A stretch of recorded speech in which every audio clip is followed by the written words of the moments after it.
जीवित पुत्रिका का व्रत माताएं अपनी संतान की लंबी आयु के लिए रखती है। इस व्रत के बारे में मान्यता है कि इस व्रत को रखने से संतान के ऊपर से सारे संकट टल जाते हैं। यह महापर्व आश्विन मास की कृष्ण पक्ष की सप्तमी तिथि से शुरू होता है, जिसमें अष्टमी तिथि को माताएं व्रत रखती है और नवमी तिथि लगने पर पारण करती है। इस व्रत के दौरान कथाएं सुनी जाती है, वह इस प्रकार है। तो सुनते हैं जीवित पुत्रिका व्रत की सुखिया और दुखिया की कहानी। इस कथा के अनुसार दो बहनें थी, एक का नाम था सुखिया और दूसरे का नाम था दुखिया।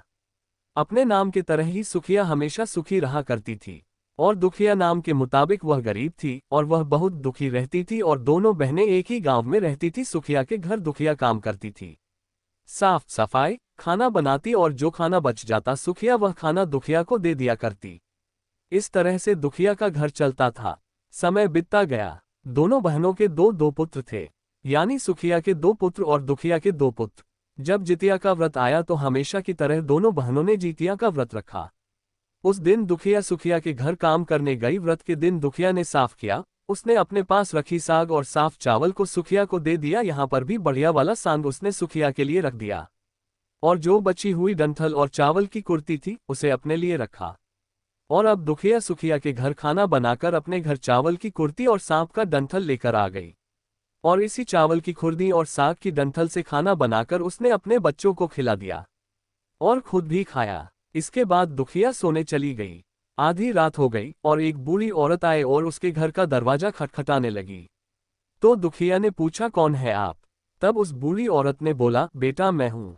दुखिया ने उठकर दरवाजा खोला और कहा, माँ आपको क्या चाहिए? आप इतनी रात यहाँ किसके लिए आए हैं? उस औरत ने कहा, बेटी मुझे बहुत भूख लगी है, कुछ खाने को दे दो। दुखिया ने उस बूढ़ी औरत को घर के अंदर ले लिया और कहा, हम लोग बहुत ही गरीब हैं, आज मैंने कुर्ती का चावल और साग का डंठल बनाया है, क्या आप उसे खाओगी? तो बुढ़िया ने कहा, क्यों नहीं खाऊंगी, मुझे भूख लगी है, मैं वही खा लूंगी। बूढ़ी औरत को दुखिया खाना दे देती है। फिर बूढ़ी औरत खाना खाने के बाद कहती है, मुझे अच्छे से कुछ दिखाई नहीं देता, ऐसे में इतनी रात के अंधेरे में मैं अपने घर कैसे जाऊंगी? दुखिया ने कहा, कोई बात नहीं माँ, आप यहीं पर सो जाओ, सुबह होने पर अपने घर में चली जाना। तब औरत रात में दुखिया के घर ही सो जाती है। बूढ़ी औरत थोड़ी देर बाद उठकर बोलती है, बेटी मुझे लागू श्रिम का पैखाना लगा है, कहाँ जाऊं? दुखिया ने कहा, यही कोने में कर लीजिए। तो वह बूढ़ी औरत पूछता है, बेटी बड़बड़ करूं या छरछर करूं? दुखिया नींद में थी तो उसने कहा, बड़बड़ कर दो, मैं सुबह साफ कर दूंगी। इसके थोड़ी देर बाद बूढ़ी औरत कहती है, बेटी मैं अपने हाथ कहाँ साफ करूं? इस पर दुखिया कहती है, आप मेरे सर पर अपने हाथ को साफ कर लीजिए। सुबह होने पर दुखिया जब उठती है तो उसे ये सब एक सपने जैसा लगता है।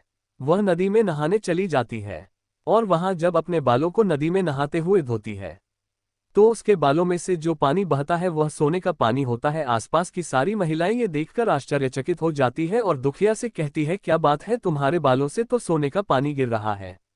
उन सभी की बातें सुनकर रात की बात उससे याद आती है और वो दौड़कर अपने घर की ओर भागती है और सोचती है, ये घर तो बूढ़ी औरत के पायखाने से गंदा हुआ था, पहले उसे साफ कर लेना चाहिए। लेकिन जब वह अपने घर जाती है तो देखती है कि घर के हर कोने में बहुत सोने भरे पड़े हैं। वह खुश हो जाती है और सोचती है कि यह सब जितिया माँ की कृपा से हुआ है, जो मेरे घर रूप लेकर आई थी और इतना सारा आशीर्वाद देकर गई। अब तो दुखिया भी अमीर हो गई और सुखिया के घर जाकर काम करना उसने बंद कर दिया। दुखिया अपना व्रत पूरा करने के बाद अपने पुत्र से कहती है कि जाओ अपनी मौसी के घर से तराजू ले आओ, मुझे ये सोना नापना है कि कितना है। बच्चा खुशी खुशी मौसी के घर जाकर तराजू मांगता है। इस पर सुखिया पूछती है, तराजू में क्या नापना है? बच्चा भोला होने के कारण बता देता है, मेरे घर बहुत सा सोना है, माँ को उसे ही नापना है। सुखिया बच्चों को बोलती है, तुम्हारे पास खाने को तो कुछ है नहीं और इसमें सोना नपोगे, मुझसे झूठ बोलते हो। तब सुखिया सोचती है, तराजू मांगा है तो कुछ तो जरूर तौलेगी ही। फिर सुखिया तराजू में ले लगा देती है और सोचती है, जो भी नापेगा वह इस तरह से चिपक जाएगा। दुखिया ने तराजू पर सोना नापा तो सोने का टुकड़ा उस तराजू में चिपक गया। जब बच्चा तराजू लेकर लौट तो सुखिया ने तराजू को उलट पलट कर देखा कि तराजू के पीछे लेई में क्या लगा हुआ है। उसने देखा, ये तो सोना है। ये देखकर सुखिया सोचने लगी कि दुखिया के घर में सोना कहाँ से आया, इसलिए तो वह कई दिनों से काम को नहीं आ रही। सुखिया दुखिया के घर जाकर देखती है तो वहां बहुत सा सोना होता है और जब वह दुखिया से पूछती है कि इतना सोना कहाँ से आया जिसे नापने के लिए तुमने तराजू मांगा था। दुखिया मन से सच्ची और भोली थी इसलिए उस रात वाली सारी बात उसने अपनी बहन सुखिया को बता दी। लेकिन सुखिया का मन लालची था और उसे ईर्ष्या होने लगी कि दुखिया के पास हमसे ज्यादा धन आ गया।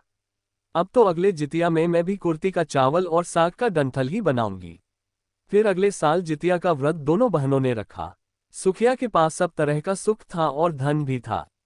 इसके बावजूद वह जितिया के दिन चावल फटक कर साफ करके, चावल फेंककर खुर्दी अपने पास रख लेती है और साग तोड़कर फेंककर डंठल भी अपने पास रख लेती है और वही बना देती है। पूजा पाठ और खा पीकर सुखिया सोने चली जाती है। आधी रात को उसके घर में भी एक बूढ़ी औरत आती है।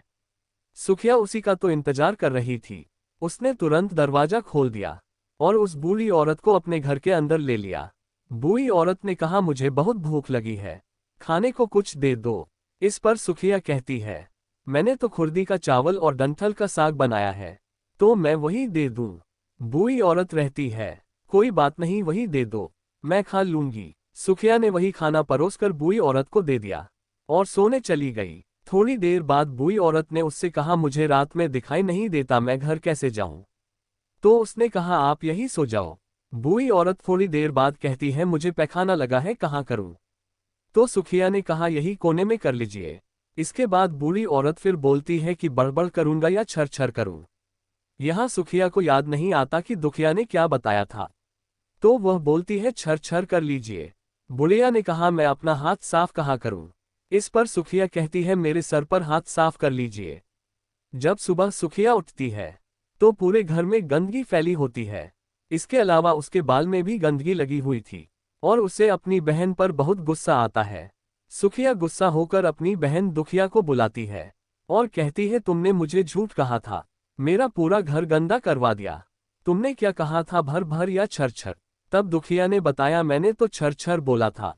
ये सुनकर दुखिया बोली, तुमने यहीं पर गलती कर दी। तुम्हारे पास तो सब कुछ था, किसी भी चीज की कोई कमी नहीं थी, फिर भी तुमने लालच किया।